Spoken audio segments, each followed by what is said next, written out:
அமெரிக்காவில் தனது பானங்களில் கரும்பு சர்க்கரையை பயன்படுத்த கொக்கோ கோலா ஒப்புக்கொண்டுள்ளதாக அதிபர் டொனால்ட் ட்ரம்ப் அறிவித்துள்ளார். கொக்கோ கோலா நிறுவனத்துடனான பேச்சுவார்த்தைகளின் பலனாக இது சாத்தியமானதாக அவர் கூறினார். இதற்காக கொக்கோ கோலா நிர்வாகத்துக்கு நன்றி தெரிவிக்க விரும்புவதாக தனது ட்ரூத் சோஷியல் சமூக ஊடக பதிவில் அவர் தெரிவித்தார்.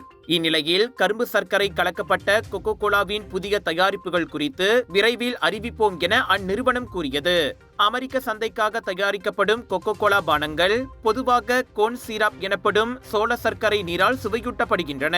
ஆனால் பிற நாடுகளில் இதற்கு பதிலாக கரும்பு சர்க்கரை பயன்படுத்தப்படுகிறது.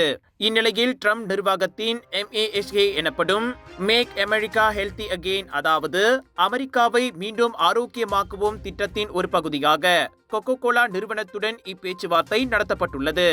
அமெரிக்கர்கள் அதிக சர்க்கரை உணவுகளை பயன்படுத்துவதாக பரவலாக விமர்சனங்கள் உள்ளன.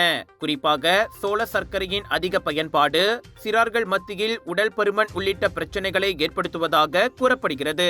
ஆனால் கரும்பு சர்க்கரைக்கும் சோள சர்க்கரைக்கும் இடையே உணவுசார் சத்து தன்மையில் பெரிதாக வித்தியாசம் இல்லை என மருத்துவ நிபுணர்கள் கூறுவதும் இங்கு குறிப்பிடத்தக்கது.